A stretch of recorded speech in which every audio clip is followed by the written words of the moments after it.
Bodoland इंखं टेलिभिजननि studio दिनैनि आसामनि गिबि सारिनि रादाब बिलाइफोराव सेबखांजानाय गाहाय रादाबफोरखौ फरायथिनो थाखाय आं नुजाथिदों। गिबियावनो लादों सानसेयारि बड'लेण्ड इंखं। बेहाय गिबि रादाबा दङ जे रन्जन दैमारिखौ उदां खालामनांगौ दाबिजों अदालगुरियाव रोजा रोजा सुबुंनि थुबुर। रन्जन दैमारिखौ काजलगावआव दोनहैसिगोन। आरो मोनसेया जाहैबाय रोनगोराना जेरै बुंदों बे बाथ्राखौ रन्जन दैमारिखौ बहा दोनो बहा दोना जायगाखौ लानानै गावजों गाव गेजेराव दावराव दावसि जानायनि जेबो गोनांथि गैया। बेनिफ्राय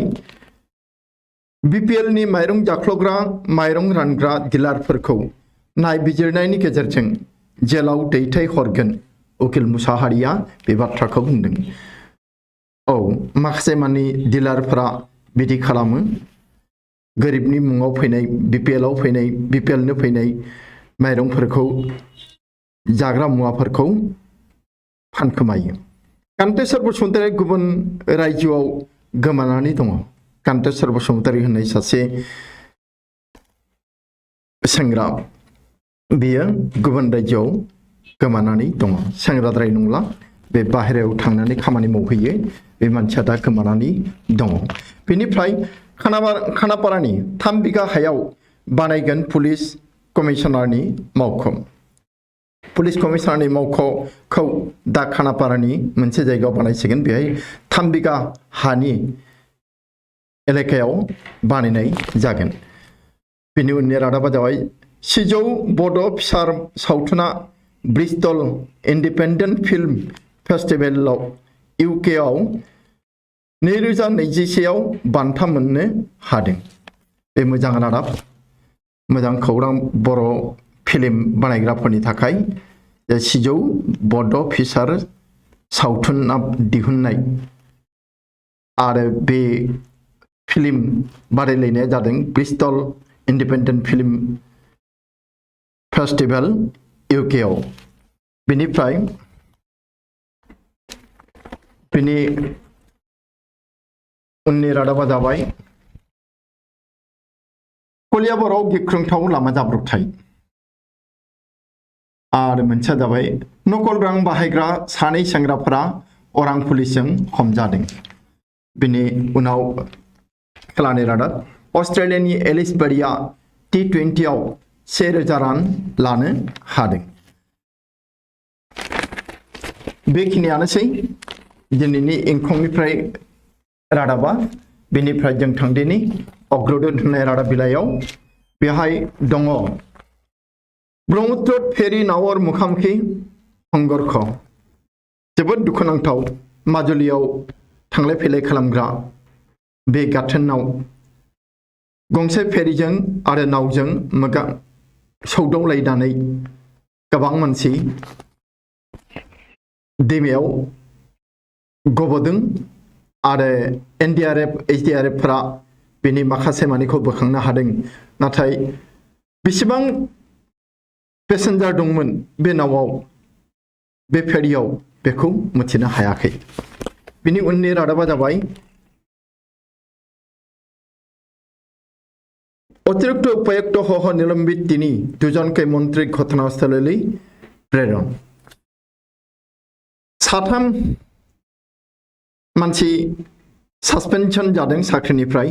बेनि गेजेराव सासे एडिशनेल DCबो दङ आरो गुबुनफोर। दा बै जि नाव एक्सिडेन्ट जानाय जाथाय बेहाय मन्थ्रिया थांदों आरो चिफ मिनिस्टाराबो थांनायनि खोथा मैयानो बिथाङा बुंखादों। शरियत आयेन प्रतिष्ठा लक्ष्य तालिबाना बुंदों। शरियत आयेन गायसननायानो आफगानिस्तानाव शरियत आयेन गायसननानै बेखौ सासन खालामनायानो तालिबाननि लक्ष्य। बेनिफ्राय PhD स्नातकोत्तर डिग्री मूल्यहीन मल्लाहकली हल श्रेष्ठ। जायफोरा दा तालिबाननि दैदेनगिरिफ्रा आफगानिस्तानखौ सासन खालामगोन, लेखा गोरों मानसिया जोबोद खम। जे PhD बा मास्टार डिग्री थानाय बेफोरो बा मास्टार डिग्रीफोरा जेबो बेसेन गैया मल्लाफ्रासो बेहाय देरसिन बेनिफ्राय जनजातीय कलर दाबि पूৰণৰ বাবে হ'ব 3 জনীয়া কেবিনেট সমিতি जनजातिफोरा गोबां दाबिफोर दङ बिगासिनो दङ दा बेखौ सुस्रांनो थाखाय बा सुफुंनो थाखाय मोनसे केबिनेट मिटिं केबिनेट कमिटि दागोन साथाम सोद्रोमाखौ लानानै बेनिफ्राय नैबे जादों मात्रिक बिदाय दी निजे दुर्घटना चिर बिदाय लले गुवाहाटीर युवती प्रवक्ता जे आइजोआ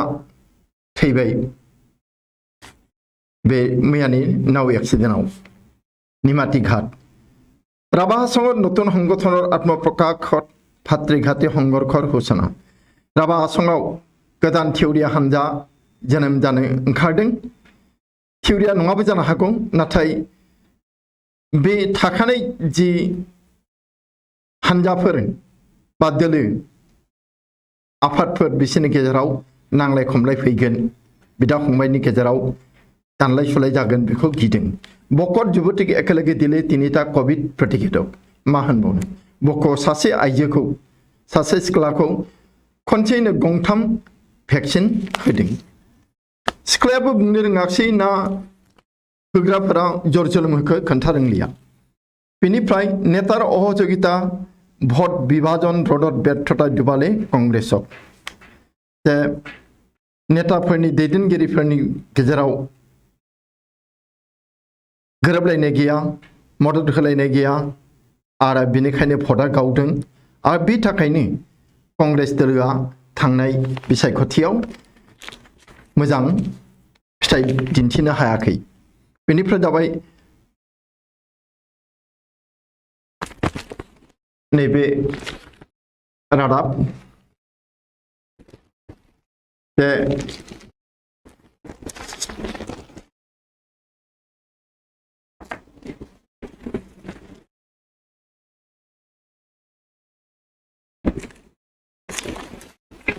চাকরির বাবে ঝাড়খণ্ডর বাহিরলৈ যাব নালাগে যুৱ প্ৰজন্ম অচিৰে আইন প্ৰৱৰ্তন কৰিব ৰাজ্য চৰকাৰে ঝাড়খণ্ডনি যে ৰাজ্য চৰকাৰ बियो बुंदों जे झारखंडनि सेंग्रा सिख्लाफोरा लाइमोनफोरा साख्रि नागिरनानै बाहेरायाव थांनो नाङा जे गावनि हादोरसायावनो बे राहाखौ खालामसिगोन फार्स्ट लेडि जिल बाइडेने पुनर आरम्भ करिले अध्यापना जे जो बाइडेननि बिसि जिल बाइडेना माबानि फार्स्ट लेडि आमेरिकानि इउएसए नि आरो बियो दा फरायनो लाफिनदों बेनिफ्राय जाबाय मा देशत 46% বৃদ্ধি नारी निर्यातनार घटना राष्ट्रीय महिला आयोग होननाय दङ जोंनि भारताव आइजो आफाद मोनसे माहारियारि बेनिफ्राय बे अजद दिन्थिदों अजद खालामदों जे 46% बांदों आइजोफोरखौ अत्याचार खालामनाय जाथाया बेनिफ्राय चीनर हेसाद बन्ध होवार पथत हंकंगर विद्रोही संबाद माध्यम चीन सरकारनि हेंथायै जायफोरा इसे बुङो बेखौनो सैज्य हाया चीन सरकारा दा हंकंआव बिदि रादाब बिलाइ दङ दा बे रादाब बिलाइफोरा दा माने बन्द जासिगोन सोरखौबा खाबायबो बिनि उनाव जाबाय दक्षिण कोरियाय प्रथमबार साबमेरिनर निक्षेप करिले क्षेपणास्त्र गिबि खेबनि थाखाय खोला कोरियाया साबमेरिननिफ्राय मिसाइल गावदों ताहरिक ए तालिबाনৰ সাংবাদিকক সকিয়নি आतंकवादी उग्रपन्थी अभिहित नकरिब बे ताहरिक ए तालिबाना सांबादिकफोरखौ खौरांगिरिफोरखौ वार्निं होदों सिगिदों बेनिफ्राय देखर मुद आक्राন্ত जे সাবধান অনলাइन गेम खेली आपुनि हब पारे खबर शांत जे साबधान जानो थिनदों अनलाइन गेम गेलेनानै जे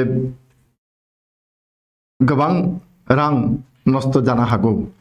उन्दैफोराबो जादों गेदेराबो जागोन बोरायाबो जानो हागौ एखाने बेखौ दा गेले बेनिफ्राय थारुरे गाले एक अजनबी हसीना से सांसदर हिंदी उच्चारण कटाक्ष जाबिदर शशि थारूरा मेथाइ रोजाबदों एक अजनबी हसीना से बे खोलानि मानसि जावेद अख्तारा हिंदी प्रनाउन्सिएसना जायाखै होननानै सोंखारिदों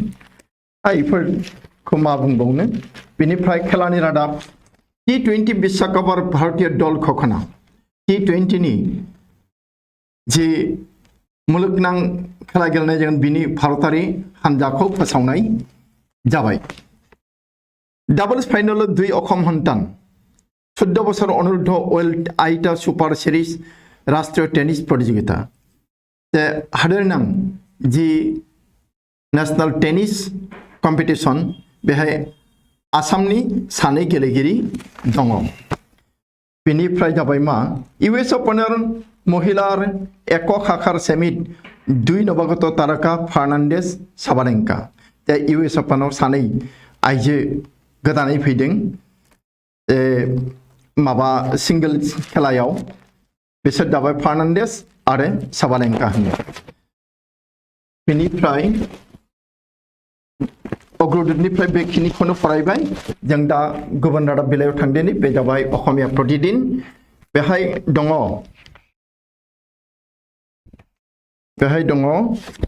रादाबा दखल टका महाबाहुर मृत्युर किरिरि बे नाव सौदावलायनाया नोंथांमोना सावगारिखौ नाय रादाब बिलाइयाव आरो टिभियावबो नुदों मैयानिफ्रायनो होगासिनो दङ बेनिफ्राय माकर सन्मुखते हलिल समाधिस रङासाहि कलेजर अध्यापिका परिमिताया सासे फोरोंगिरिमोन कलेजनि बियो बिमानि मोखांनि सिगाङावनो थैलांबाय मा खालामनो बेनिफ्राय সকলো শিক্ষক কর্মচারী উপস্থিত থাকিব লাগিব শিক্ষানুষ্ঠানত শিক্ষা বিভাগৰ নিৰ্দেশনা জাৰি आसामनि सोलोंथाइ बिफाना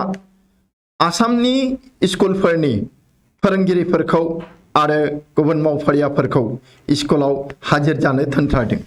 सोरबा कर'नानि दिन लकडाउन इदि होननानै थाङाखै आरो खाबु लादों नामा बेनिफ्राय मोनसे मा मैयानि जि नाव सौदावलायनाय निमाती घाटआव बेहाय जि फेरी बे फेरी नावआव मा गैयामोन लाइफ जेकेट गैयामोन आरो पेसेन्जारफोरनोबो टिकेट होनाय जायाखैमोन मैयानिफ्रायनो बुंदों टिभियावबो बुंदों बेनिफ्राय जाबाय रहस्यजनकभावे गेथाला मारिल 40 कौटिर बन्डेड वेयरहाउस केलेंकारि तदन्त मोनसे केलेंकारि जाख्ल'नाय थाखा मारिनाय बेसेबां कौटि थाखानि 40 कौटि रांनि बन्डेड वेयरहाउस केलेंकारि जादों बेखौ संदाननांगौ नाथाय दोनखुमानो नाजादों बेनिफ्राय सन्धानहीनक बिसारि निमाती घाटत बेखौ नंला साबधानता मानि এইবাৰ হ'ব दुर्गा पूजा साबधानता माने SOP मानिनानै प्रोटोकल मानिनानै देग्लाय दुर्गा पूजाखौ फालिनाय जागोन बे मोजां रादाब होननानैनो बुंजागोन मानसिफोरा आरो बेसेबां माने रंजाया बाजाया खालामालासिनो थानो हानो रंजानो लुबैयो फुजा मेला जानो लुबैयो थियेटार नायनो लुबैयो बे आरो बेनिफ्राय इन्डोनेशियार कारागाराव बिदंखि अग्निकाण्ड जोंनि सेरावनो थानाय गंसे हादोर इन्डोनेशिया बेहाय मा जादों जेलाव अर खामदों अरजों खामथार जादों 41 माबाफ्रा कैदिफ्रा आरो खामफ्राम जादों 39 बेनिफ्राय एनएससीएनर निक्की गोष्ठीरे केन्द्र युद्ध विरति चुक्ति साक्षर एनएससीएन नि निक्की गोष्ठीजों बे आइजाक मुइबा नङा खाप्लांबो नङा एनएससीएन आरो मोनसे फैद दंबावो निक्की गोष्ठी बिसोरजों मिरु सरकारा मोनसे गोरोबथा जादों जे बिसोरो दावहा दोनथ'सिगोन आरो बेखिनियानोसै जोङो दा थांदिनि नियमिया बार्ता होननायाव बेहाय दङ रादाबा जोङो नाव एक्सिडेन्टखौ फरायला नैबेखौ फरायनोसै गीते बाटे अपजा दिनाव थुरा कन्ठक स्मरण राज्यबाखिर आसाम हादोरसानि मानसिफ्रा आरो जायफ्रा बांसिनै रिंगु दामसा आरो हारिमुखौ मोजां मोनो बिसोरो डक्टर भुपेन हाजरिकाखौ गावनि जोनोम सानाव गोसोखांदों बिबार बावदों बेनिफ्राय जाबाय कोविड प्रोटोकलर माजे राज्यजोरि गुरुजनार तिरभाब तिथि उदযাপन भक्तर दा कोविड प्रोटोकलखौ मानिनानै शंकरदेवनि बे माबाखौ तिरभाब तिथिखौ थैनाय सानखौ फालिदों सारा आसामावनो दे बेनिफ्राय मा नेशनल डिफेंस एकाडेमिक महिला नामभर्तिर अनुमति एनडीए होननानै जों बुङो नेशनल डिफेंस एकाडेमि देग्लायनिफ्राय आइजोफोराबो एडमिशन लानो हासिगोन बेनिफ्राय